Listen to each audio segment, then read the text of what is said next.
simply notice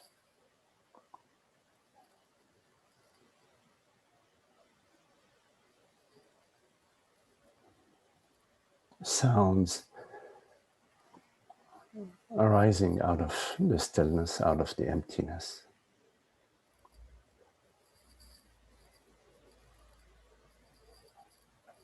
Appearing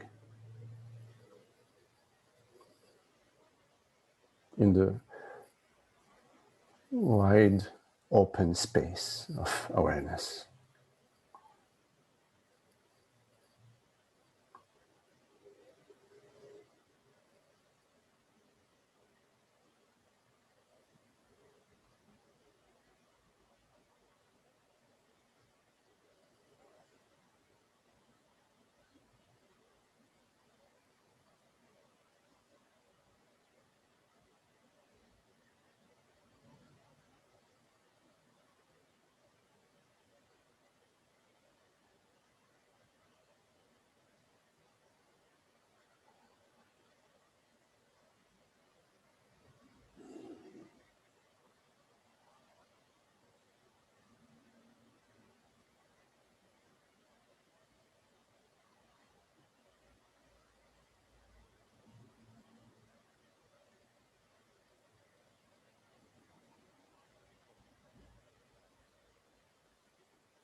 Thoughts may appear.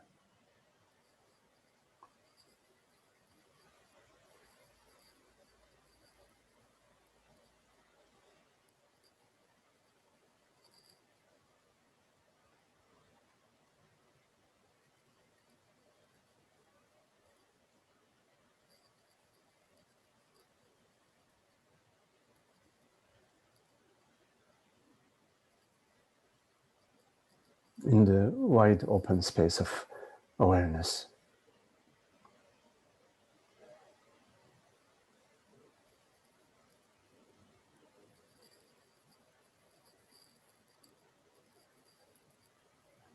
The storyline doesn't matter much.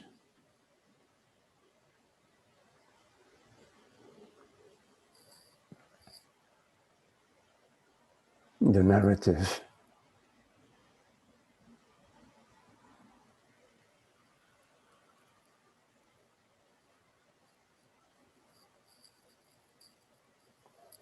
doesn't matter much.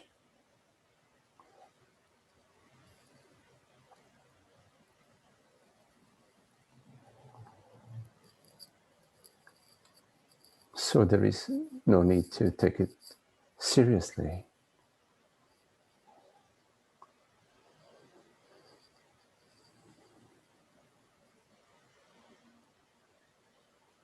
Events that occur in your life, they are like bubbles that appear and pop.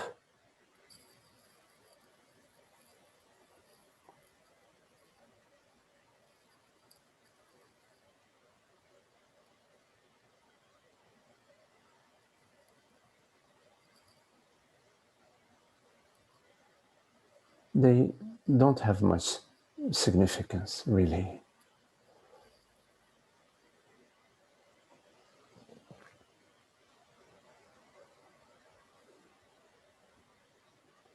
So there is no need to attach yourself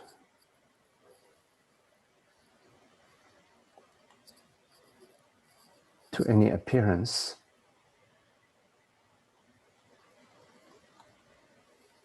or give it any undue importance.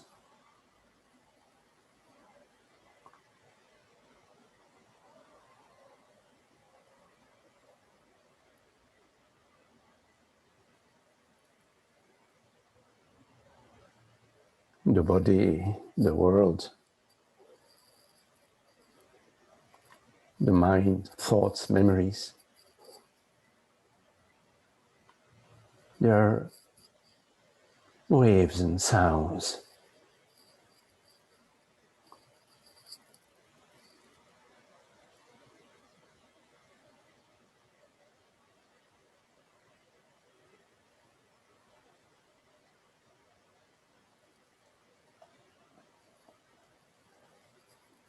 But our true connection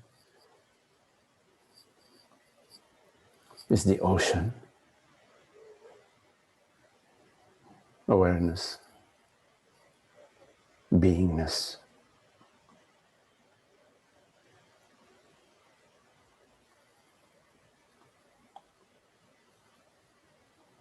We may be seemingly distant waves,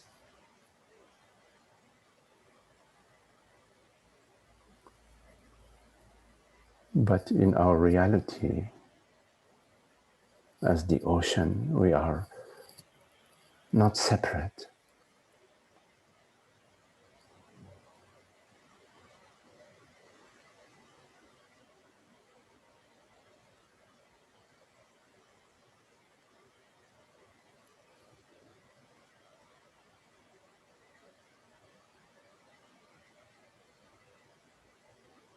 It is at the root, at the source,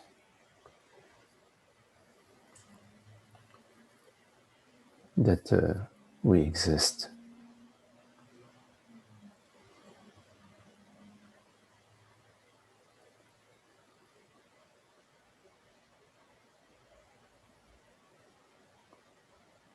And our life is a manifestation of the source. Various expressions of our divine wholeness, our totality.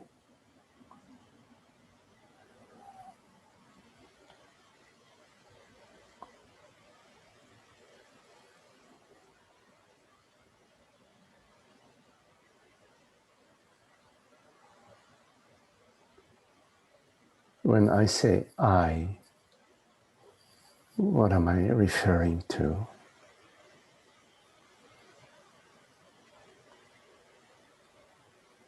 In this moment,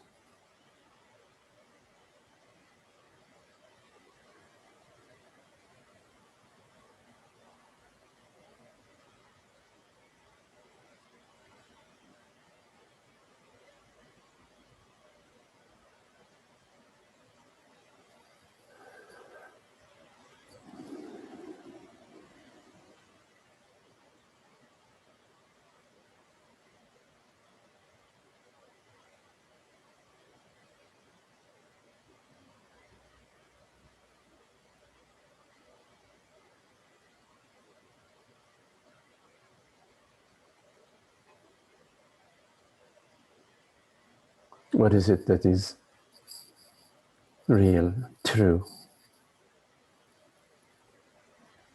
in my experience?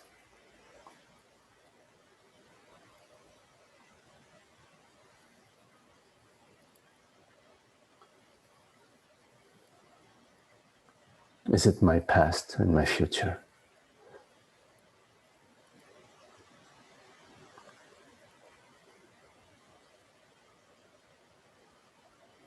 Images that arise like bubbles and pop.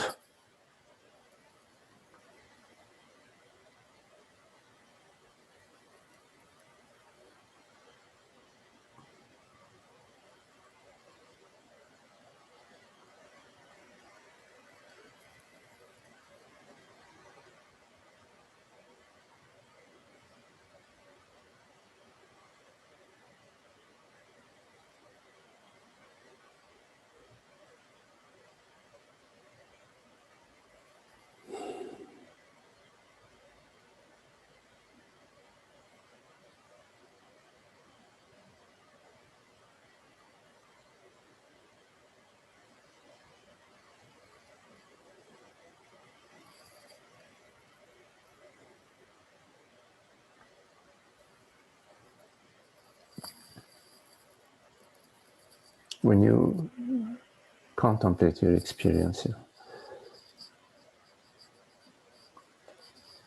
you're contemplating not just that which appears, but you're also contemplating the contemplator.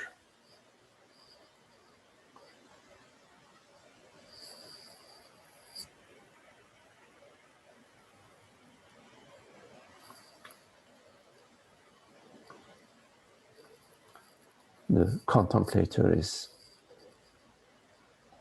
that which is contemplating and being contemplated.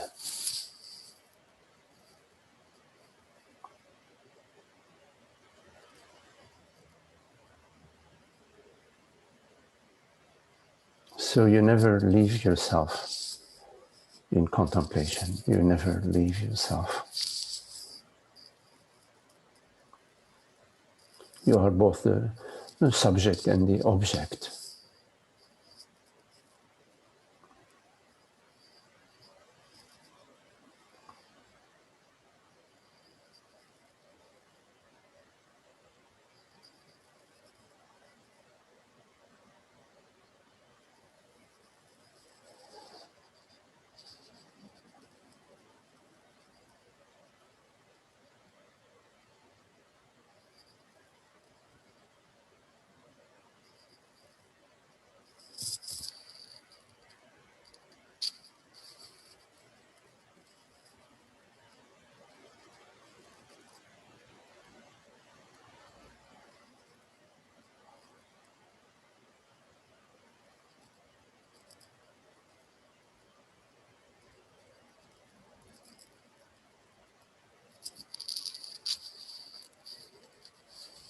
Anything that you are seeking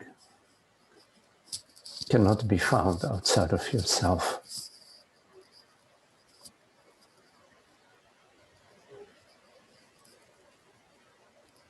Because if it is outside of yourself, it cannot be found.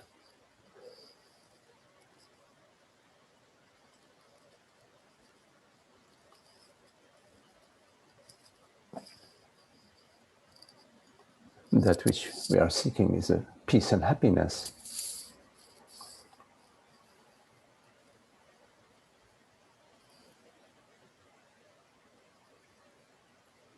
Which cannot be outside of yourself. For if it were, you would never find it.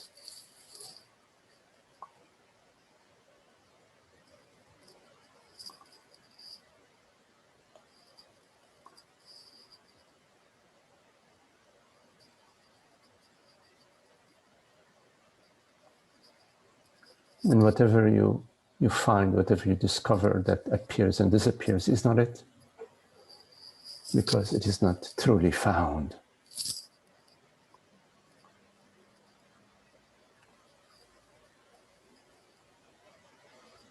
Only that which is eternal is found.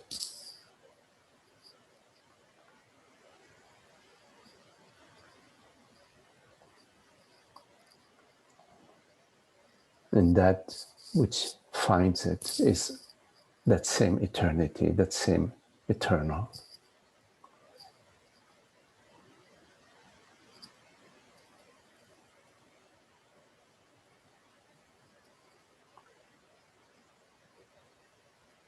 You are the eternal.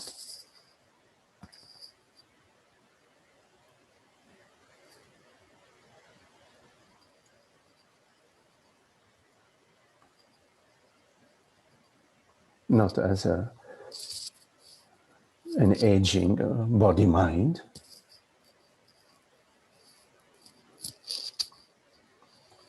but as a reality of consciousness.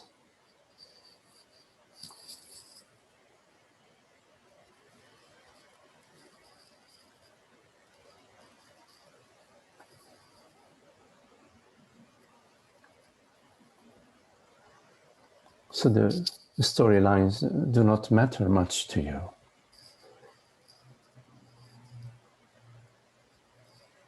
There are novels, tales with imaginary characters and imaginary events in an imaginary world.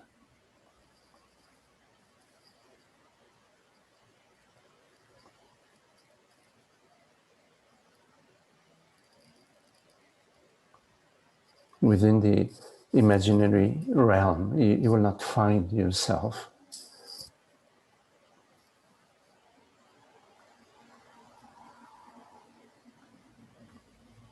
Because you are the looker, you are the perceiver,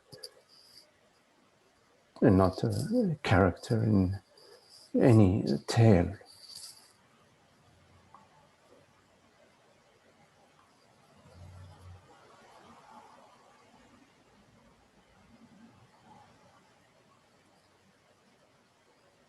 So welcome your experience in and with your borderlessness.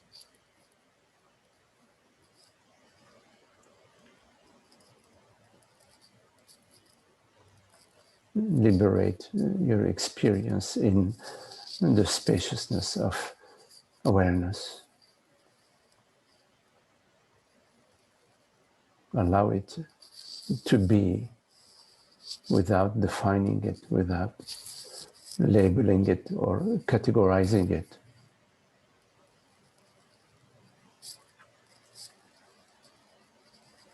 So that it can lead you from that which is defined to that which is undefined.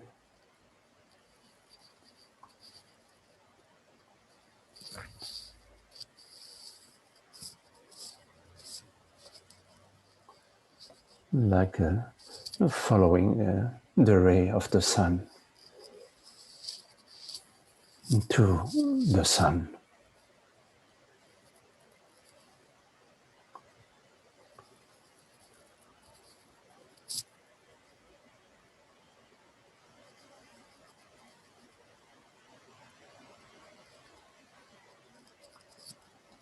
So your experience is a sort of a skateboard to the source,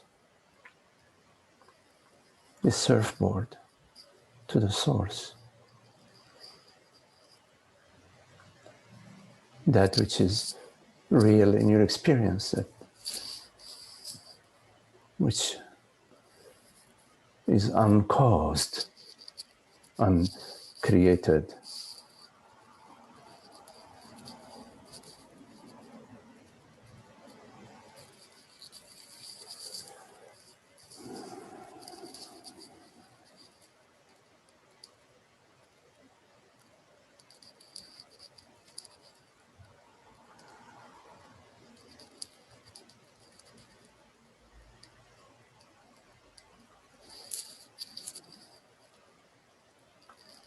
Allow it to be. Whatever it is, whichever it is, we don't need to know. Because we are the allowing, unconditional allowing.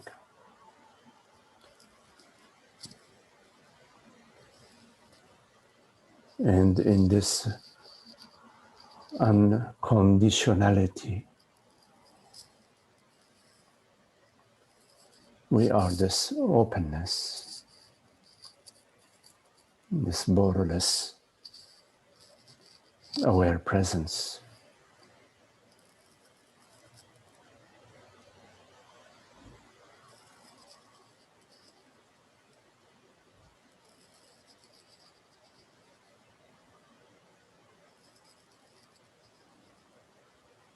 We are like bubbles of the same ocean. And we are the ocean.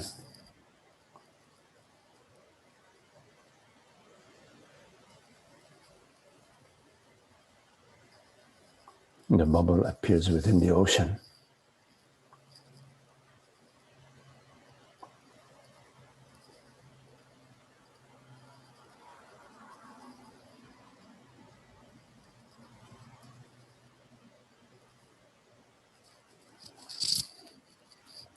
And the ocean effortlessly embraces the bubble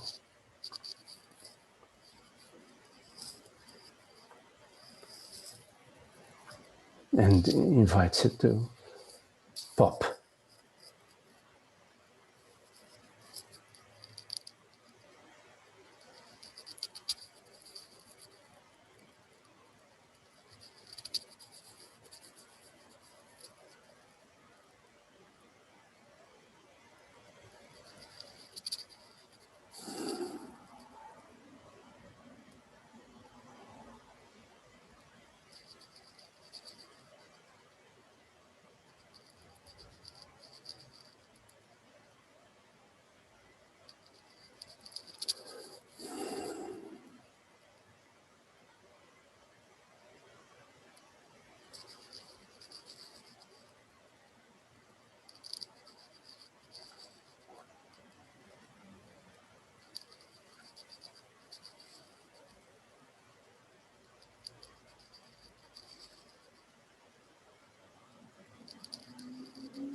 So we align ourselves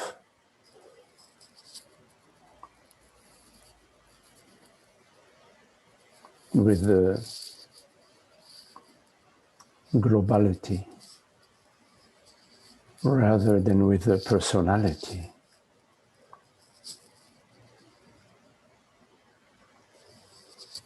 There is an application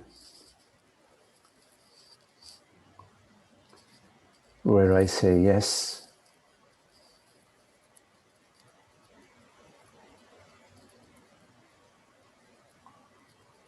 to the reality where there are no separate things, no separate realities.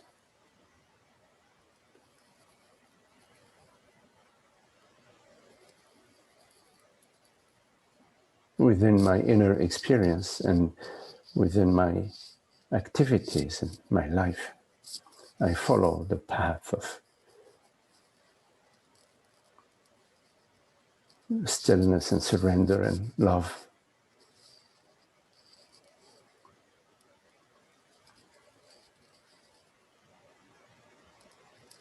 The old patterns that may arise within my being,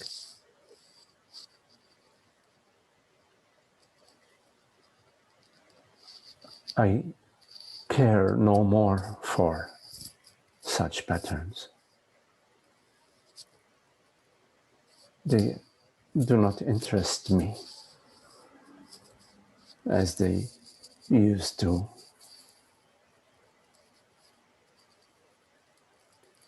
I am only interested in truth, in love, in genuine living and the true understanding about that which is real across the board, not my own personal reality.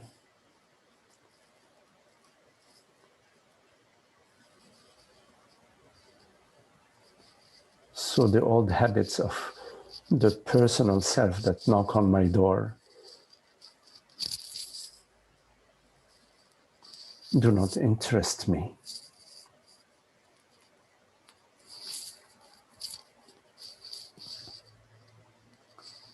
I actively say no to those old directions of self-judgment and judgments of others and gossip and imagined me in time and space, my life, my body, my money, my future, my past. The negative emotions that accompany such thoughts are not the path that interests me.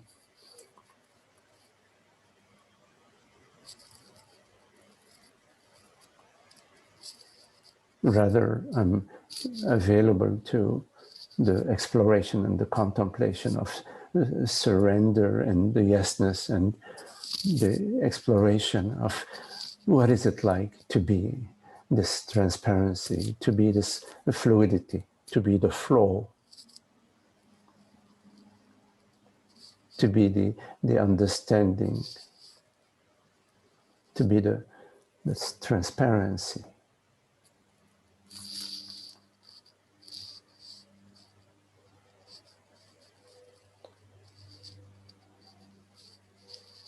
I no longer am interested in waiting for some stars to line up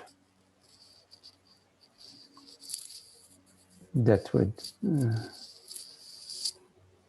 allow me to explore the path of truth and wholeness and oneness. I recognize myself to be all the stars that are aligned within myself as my interest and my love for truth.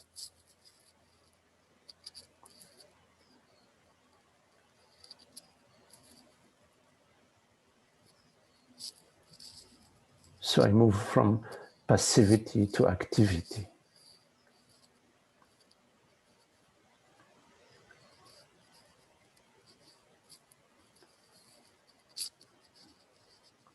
Because I have been given the light.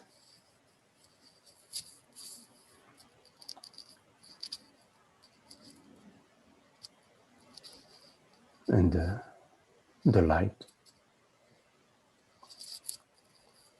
shows the path.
Okay, so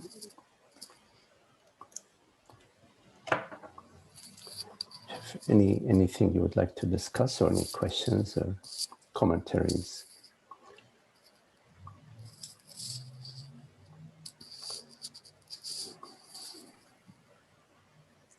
Thank you, Magdi. This was so beautiful. It's so beautiful. You said the light shows the path. I follow the light, and the light shows the path.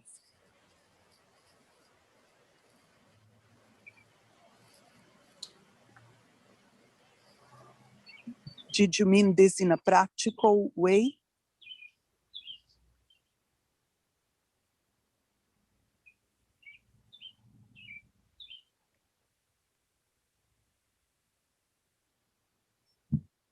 Hopefully.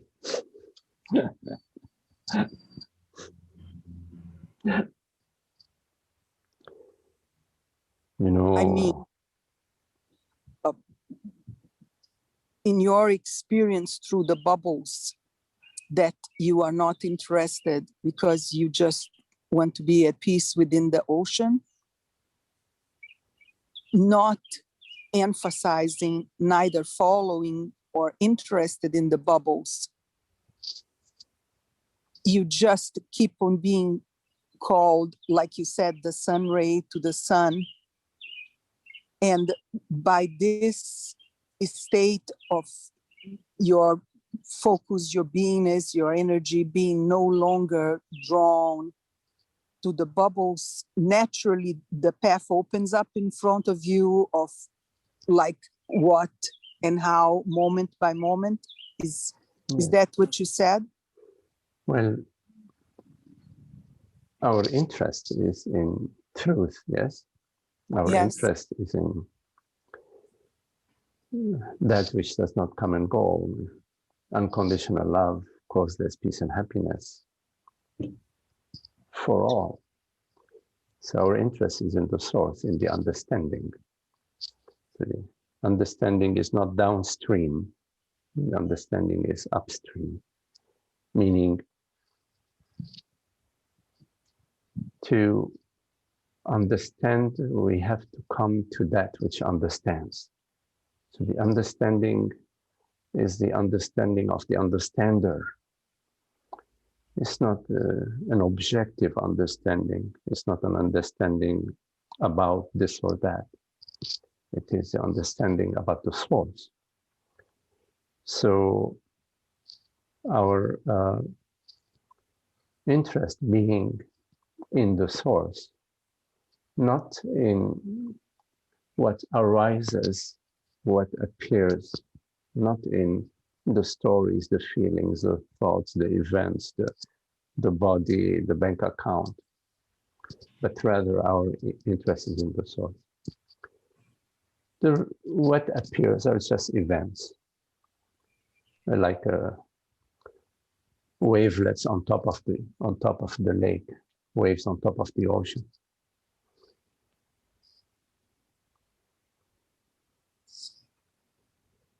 And our interest in the source is the interest in I, in the understanding about awareness. The understanding about awareness requires your dedication to this understanding, your passion for this understanding. And your dedication means that you are willing to give it what it takes. You cannot be holding on to storylines and events and points of views and judgments and beautiful memories. You cannot be draining your energy in that direction and at the same time be available in a passionate way for the understanding about your true nature. So in the world, you are sort of like a feather. You navigate the world light-handedly, not heavy-handedly. And your attention and your passion is towards the understanding. understanding about reality, about that which is real, not about illusion.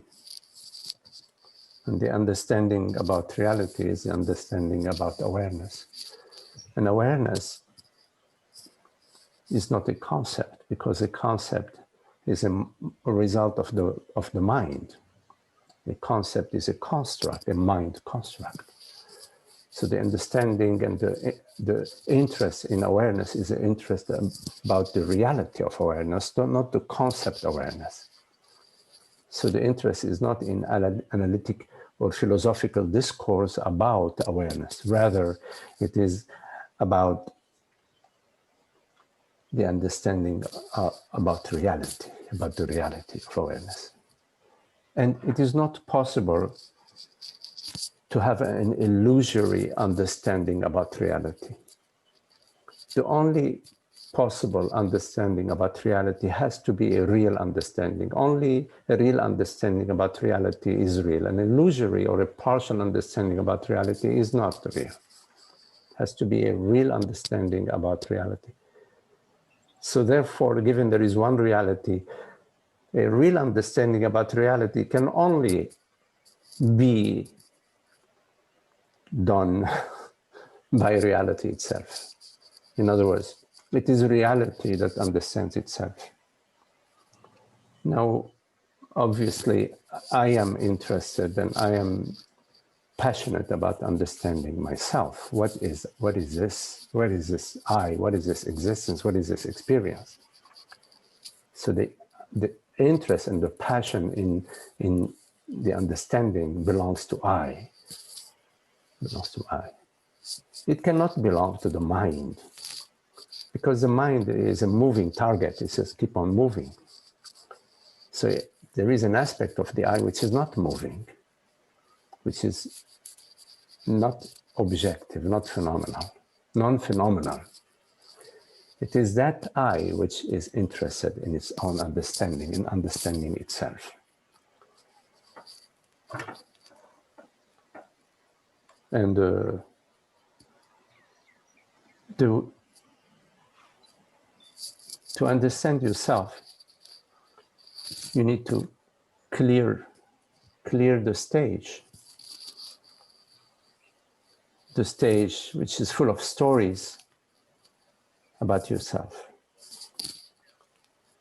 Dead stuff, images from the past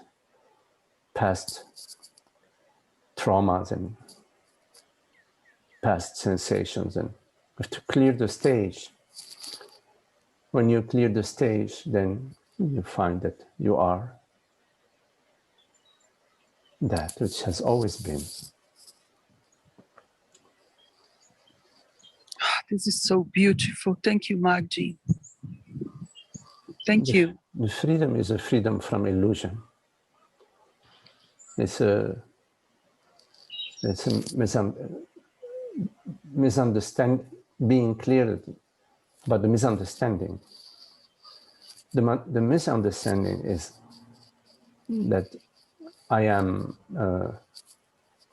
the subject in the realm of sensations and thoughts and experiences. That's misunderstanding because it refers to awareness as some byproduct of the world or the mind or the body. While awareness is not a byproduct. Awareness is a primary. So our interest is in the primary. And because we are interested in the primary, we can only be that primary. The secondary cannot have an understanding of the primary because the secondary is apart from the primary. Only the primary can understand the primary. And given that our interest is in the primary, therefore we have to come to clarity that we are the primary. But we cannot come to clarity that we are the primary if we assume ourselves and believe ourselves to be secondary or tertiary, a daughter, a son, a granddaughter, or a grandson, that is a downstream point of view. It does not refer to consciousness. Only consciousness refers to itself. The body-mind refers to consciousness as a concept.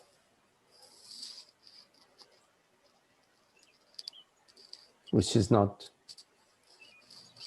the reality of consciousness. So when you look within yourself at your very experience in this moment, you realize that you are this transparent awareness. That in fact, the female or male body-mind is a perception of yours, but not that which you are.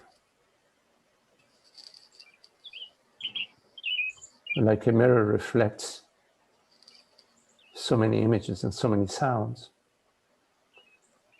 but it remains crystal clear.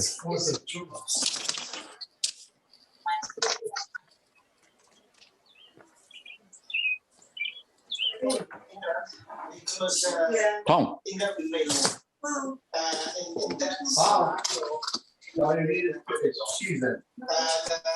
Fresh bread.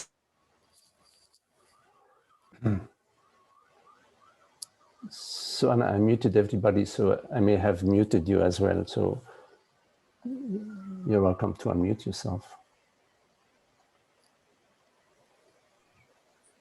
Very, very, very grateful for your interest and very grateful for your love and patience and sharing so much beauty with yourself in us.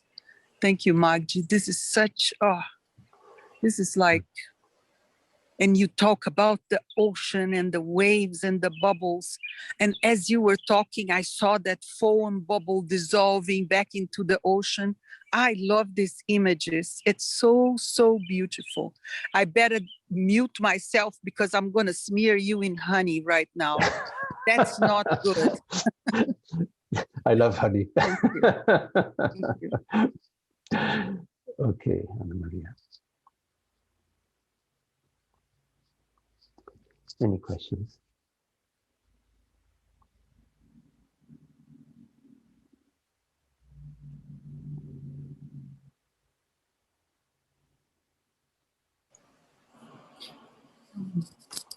I have a question. Yes, hi Lulu. Hi, you said what is outside of us cannot be found. Is my memory or mind outside of me or inside of me?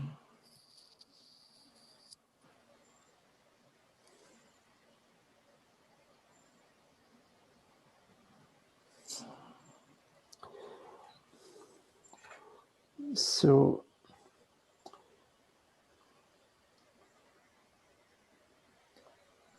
when you look at your experience in this moment, a thought, a perception, a sound,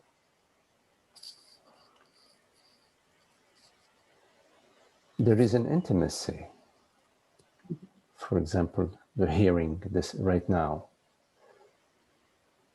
It's not possible for hearing without an intimacy.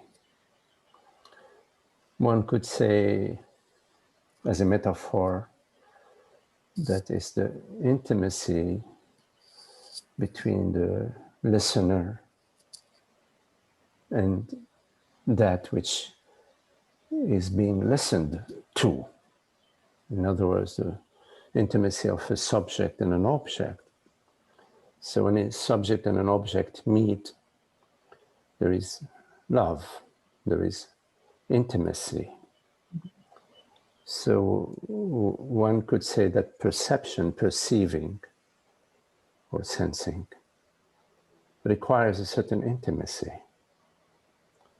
Because when the sound is apart from that which hears it, there is no intimacy. There is no actual hearing. So hearing, in fact, is an intimacy. Perceiving is an intimacy. Sensing, noticing a sensation, requires a certain intimacy. Hearing these words, communicating like we are communicating now, requires a certain intimacy of the subject and the object. Now, that's just a metaphor. Why is it a metaphor? Because in our experience right now, in experience of hearing or perceiving, in fact, we don't experience a subject and an object. There is just hearing, just perceiving, just being. So that's why I'm saying it's a metaphor of having an object, a perceiver and a perceived. Because our experience is more directed than the metaphor. It's more revealing than the metaphor. But the metaphor has its function, of course, its purpose. But in our experience, we don't experience a subject and an object. We just experience this, just this. So in fact, when you take a close look at your experience, even closer than that, you find that it's really hard for you to separate or to sort of extract hearing out of being, being meaning presence. You can't extract hearing or perceiving out of being. It's as if like there are not two. So in fact, when you contemplate hearing and its intricacy, its intimacy with being, you find that they're not two. There isn't like a hearing and being which are separate. So one could come close to sort of saying, well, maybe hearing is just a coloring of being. It's like being, hearing. So hearing is not an objective experience. In fact, it is being hearing. So the correct word that could replace hearing is being hearing. I am being hearing. But the I that is being hearing is not separate from being itself, because I is this very being. So in terms of the inside yourself and outside yourself, when you really look at this, and you also from another perspective contemplate, what do I mean by myself? So myself could refer to many things. Usually we refer to myself as some sort of image or some sort of body mind. We imagine there is an individual body mind, and we refer to that as myself. In our conversations, often we refer to myself as awareness, as borderless awareness, the transparency of awareness. So in terms of if you're referring to yourself as the body mind, Lulu, the body mind Lulu is an experience that you are having. Right now you're experiencing yourself as maybe an image, a sensation, or a bundle of sensations, or a sense of me. The sense of me, whichever way you experience yourself, is something that's appearing to you. It's not that which you are. Because whatever appears to you cannot be that which you are, because you are that which perceives that which appears to you. Also, whatever appears to you, the Lulu that appears to you, changes over time, maybe in 5 minutes ago, or 5 minutes from now, or 2 minutes ago, or a minute ago. The thoughts and sensations change. So that which perceives the sensations doesn't change. So there is Lulu, the awareness, and there is Lulu, that which is perceived. So the question becomes, well, which one am I? Sometimes people say, I am both. Okay. Then we can take a look at that, but that's not what we're talking about right now. So let's leave that apart. The question is, which one am I?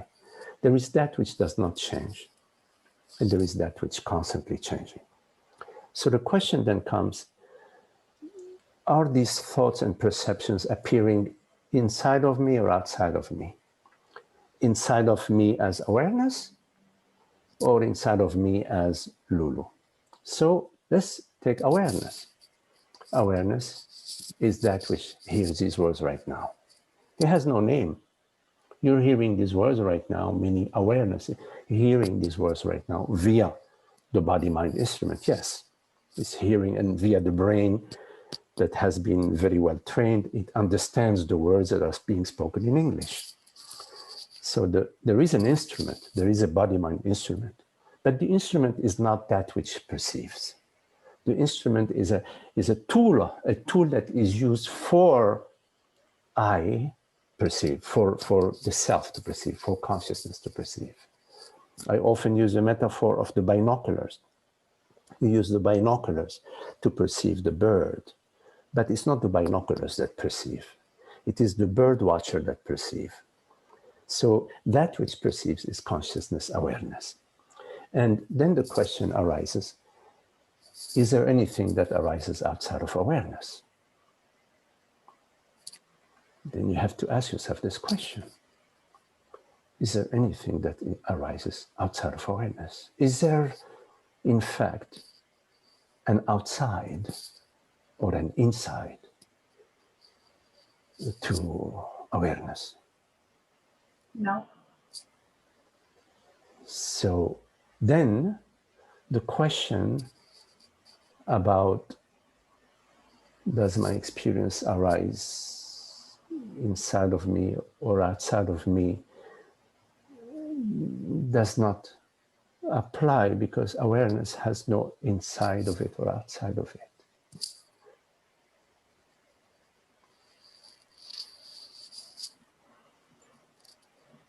Yeah, I only brought it up because you said inside and outside, and I was like, it threw me off because consciousness is, I have no words for it. Yes.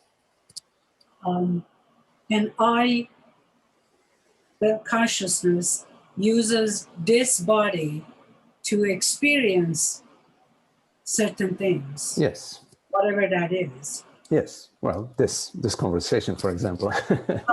Exactly. And I'm like, okay, if I understand that, then how can I have an inside and an outside? Yes.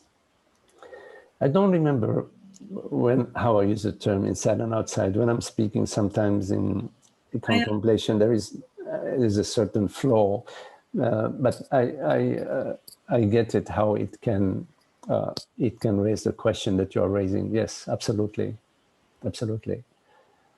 Now, in the realm of phenomena, of course, outside and inside is very, very useful.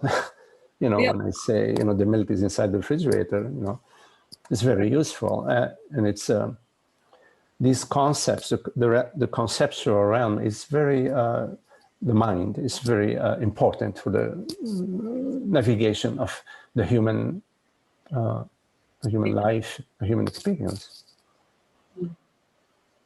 And when it comes to the objective things and mechanical things, we need inside and outside. Yes.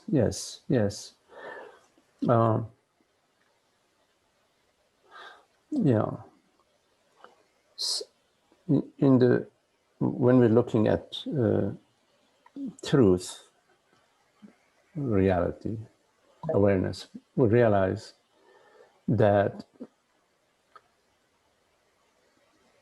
everything that is known via awareness. And because knowingness requires a certain intimacy, therefore there cannot be anything apart from the knowingness. So, and yet we perceive a world, a body, we perceive a mind, we perceive memories, we perceive various perceptions. But because of the knowingness, of the intimacy of awareness, whatever we perceive is not apart from awareness. It's like the images in the mirror. The images in the mirror are not apart from the mirror. Like the night dream. In your night dream, the images that we have are not apart from the dreamer's mind. So the key thing in non-duality is to understand that I, what you refer to as I, is not apart from awareness. I is awareness. There is no apart. There is no two in reality. So the I, as the physical, what we say, the physical body, that physical model, the model of physicality, is not the complete model. The physical impressions are like the impressions that arise in your dream. In your dream, you may perceive a tree, an oak tree, and it may seem to have a physical reality outside of your dreamer's mind. But that's an incomplete model. The truer model is that the physicality of the oak tree is in actuality your dream mind. It is the reality of the oak tree is your dream mind. So similarly, the reality of the physical realm being the universe, the body, is consciousness, the reality of awareness.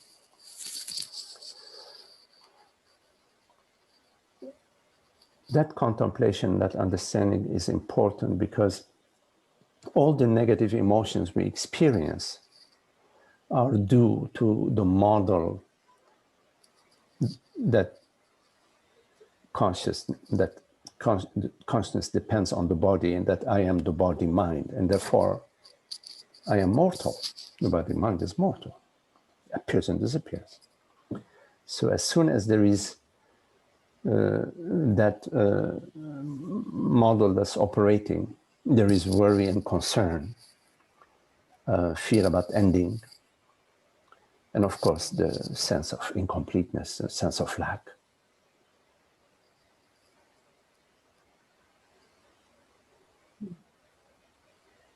Thank you. Okay, Lulu. Thank you.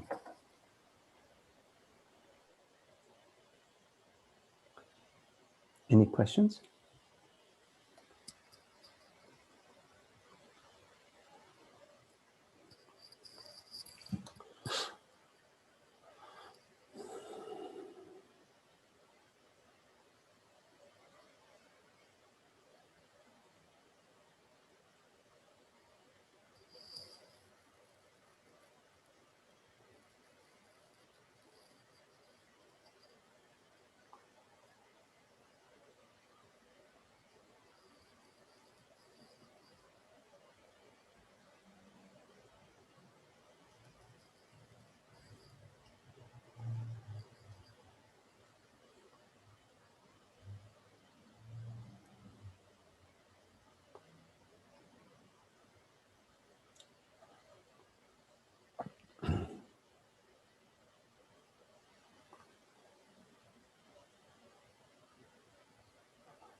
Hey, Maggie, quick question here. Hey, Frank. Not like the last time. Right, so I was gonna a quick question. It turned into an hour. But can you talk a little bit about nihilism? I know we brought this up before on this meeting on this satsang. Yes. But I heard somebody very famous the other day talk about that and how he had experienced nihilism. Can you talk about that a little bit? Yes. Thanks.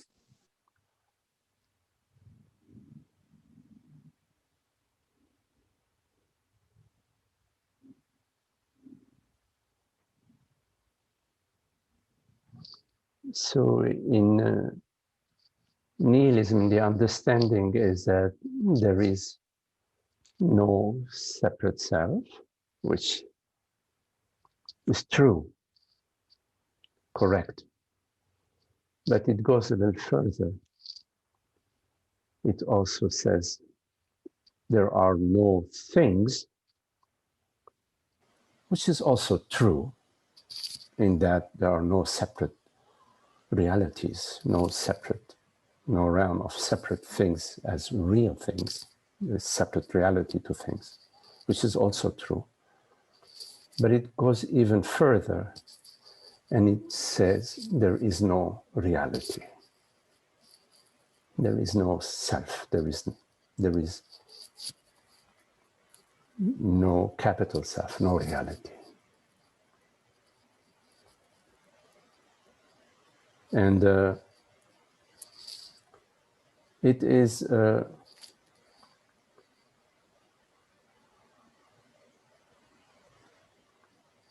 shortcoming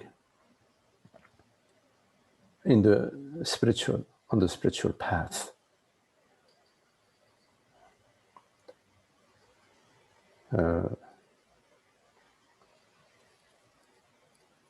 On the spiritual path, there is the contemplation of neti, meaning I am not this, I am not that. I am not the tree, I am not the mountain, I am not the thought, I am not the sensation. The neti meditation leads you to the understanding that I am nothing perceived. But there is, of course, further understanding, which is that there is awareness. I am not the objects that I perceive, but I am awareness. And it's important to go from neti to I am awareness. And from I am awareness, further on, there is the understanding that awareness is impersonal and universal. And that it is real, and that there is one reality. In nihilism, the mind gets stuck at I am nothing, and nothing is real. But it also assumes that I am not real. I meaning awareness. There's only one I. That awareness is not real. So that it is that there is no reality. Nihilism is no reality.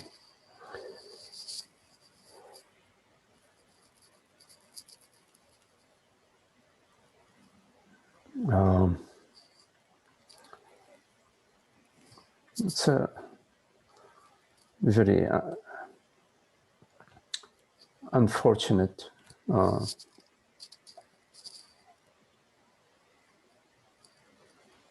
situation.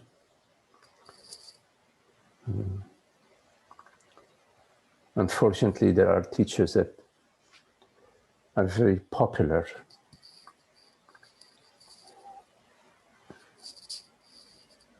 that, in my opinion, they are teaching nihilism. And in nihilism, there is no happiness. We do not experience the peace and the joy, the love of our true nature. Rather, we are sort of high on our pseudo understanding, which pseudo, although it's not a pseudo understanding, it's a real understanding, but it's pseudo in that it's not the complete understanding. So it's pseudo complete understanding.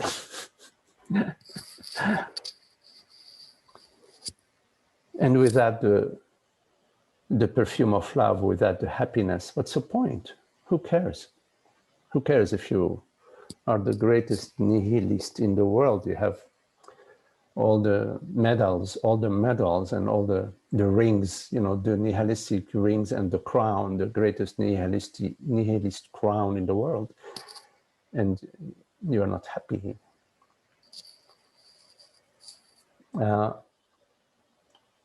In happiness, there is a flow, a flexibility. There is a certainty, an inner certainty, an inner clarity. But in the same time, there is a freedom. There's no attachment to your understanding. It's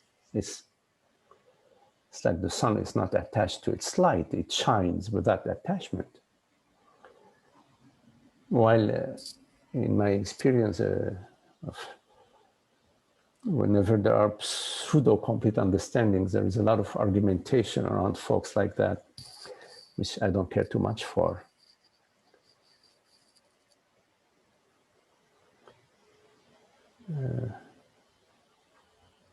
Anyways, that's so in nihilism. There is a denial of the personal mind, denial of universal mind, denial of the world, a denial of consciousness. It's just nothing. There's nothing, no one. And many nihilists confuse that with non-duality. And they argue non-duality, you know, because they're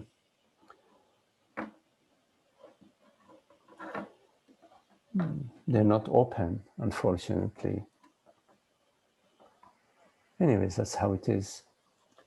That's as much as I have to say about nihilism, Frank. Okay, thanks, Maggie. Yeah, my thoughts on it were, I always thought that a nihilist, or I don't even know how it's pronounced, if it's nihilist or nihilist or whatever, but I always mispronounce the word, so don't worry about it. Don't use me as your guide. I'm sure I'm doing the same thing. But no, I always thought a nihilist was somebody that denied the body, the pleasures of the body, and just went all out with just denial of any kind of pleasure to do with carnal pleasure, or even like maybe even denying the ego altogether, where they can't even make a decision or whatever. I don't know. I see. But I always kind of took it to mean denial of the body mostly. Yeah. Well, I'd like to talk about this a little bit, Frank. But yes, that's not how I use the term nihilist. But in terms of the body and the joys of the body and the pleasures of the body and life, is different from the ego. You see, the ego is the sense of separation, the sense of me that's separate from the whole. While life and the celebration of life, that's available, that's openly available. I mean, the rose, when the rose blooms and the perfume of the rose, it's just completely available. It's available to people, it's available to the bees, it's available to the rain, it's just available. So life is that way, it's available. It's not something that you have to sort of,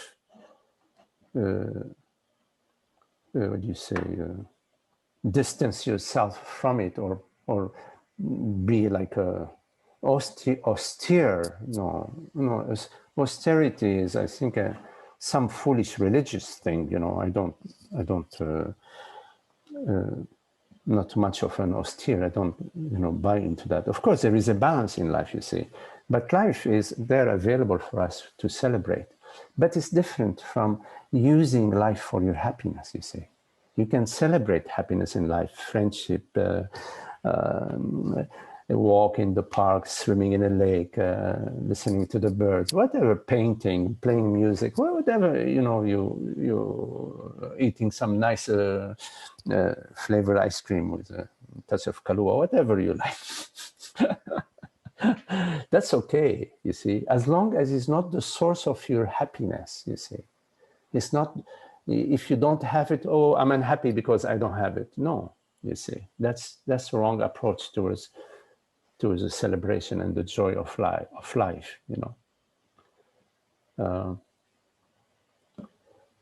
But what Krishnamurti, I think, he used to say, how people, they walk around in nature and they're not even enjoying nature because they're supposed to be practicing, I don't know, whatever they're practicing, you see. No, life is there, available for you. It's a flow. There are so many beautiful, wonderful things in life, things that the human beings have created, of course, some awful things too, and things that nature, how the entire universe is, So, but nihilism, from at least the teachings of non-duality, is just as I have shared with you before. Yeah, thanks, Maggie. That's really good. Thanks a lot. All right, Frank. Appreciate it. Okay.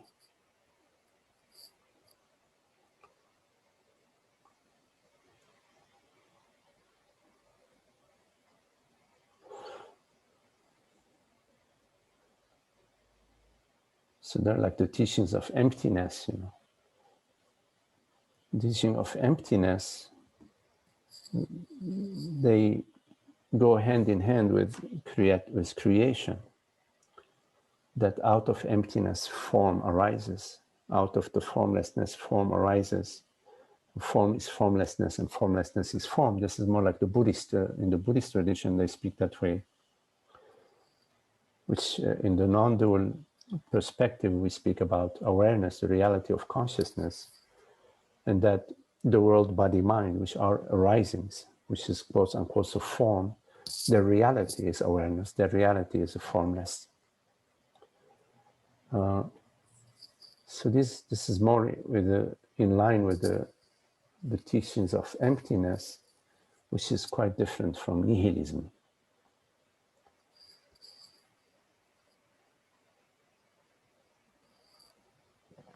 Nihilism is, in my opinion, like borderline stupidity, spiritual stupidity. Thanks.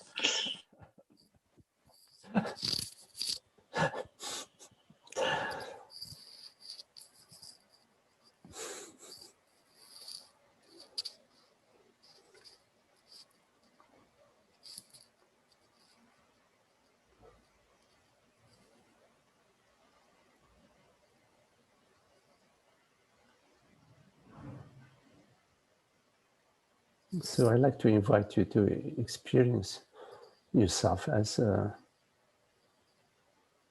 just the spaciousness of awareness.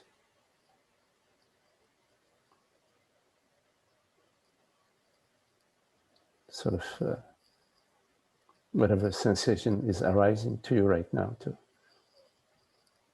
allow it to expand in the space.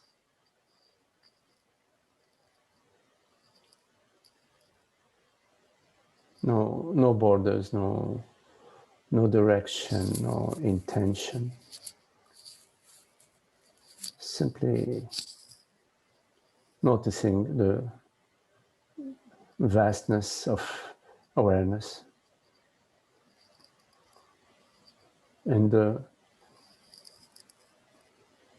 giving freedom to whatever sensation appears to you to expand in that space.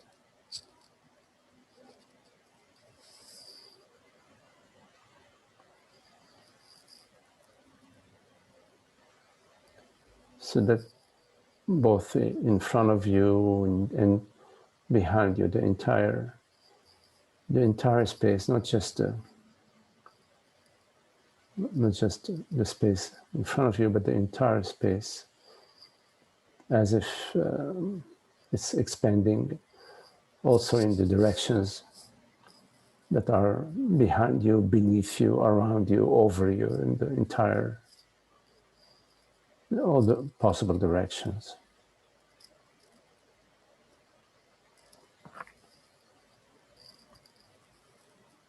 Without any center, no center.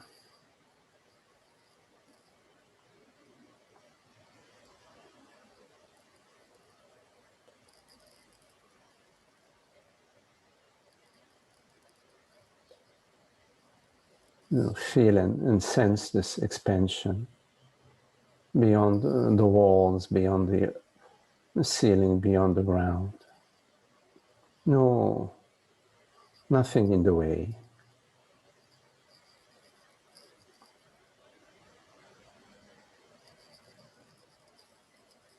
You can use your breath to sort of expand out of your belly into the entire room and beyond the walls of the room, beyond the ground. And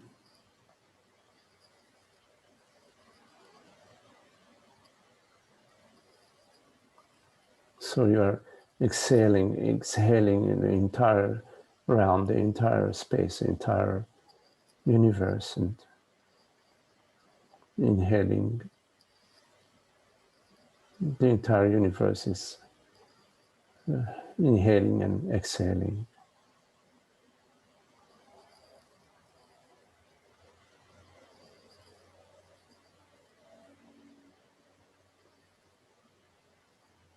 And if there is any vibration or any sensation, it's the entire universe that's vibrating or sensing.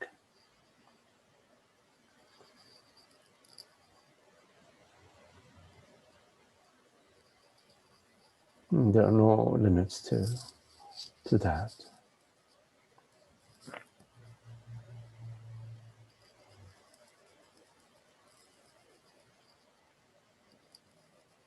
When the body is expanded into that entire space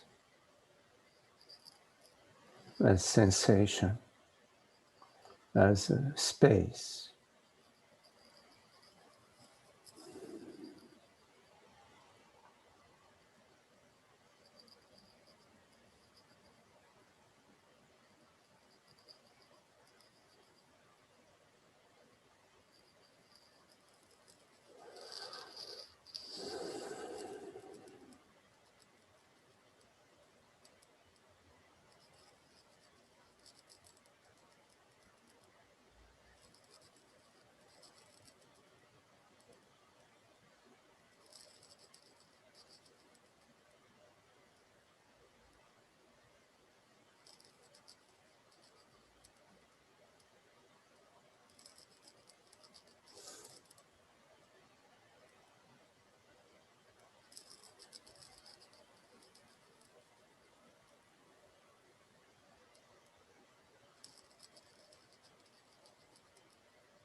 Okay, well, thank you all. Lovely to be with you all.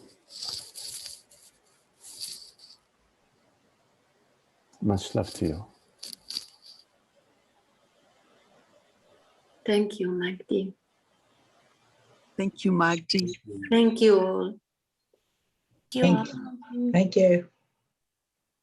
Thank you, Magdi. Thank you, everyone. Thanks, Maggie.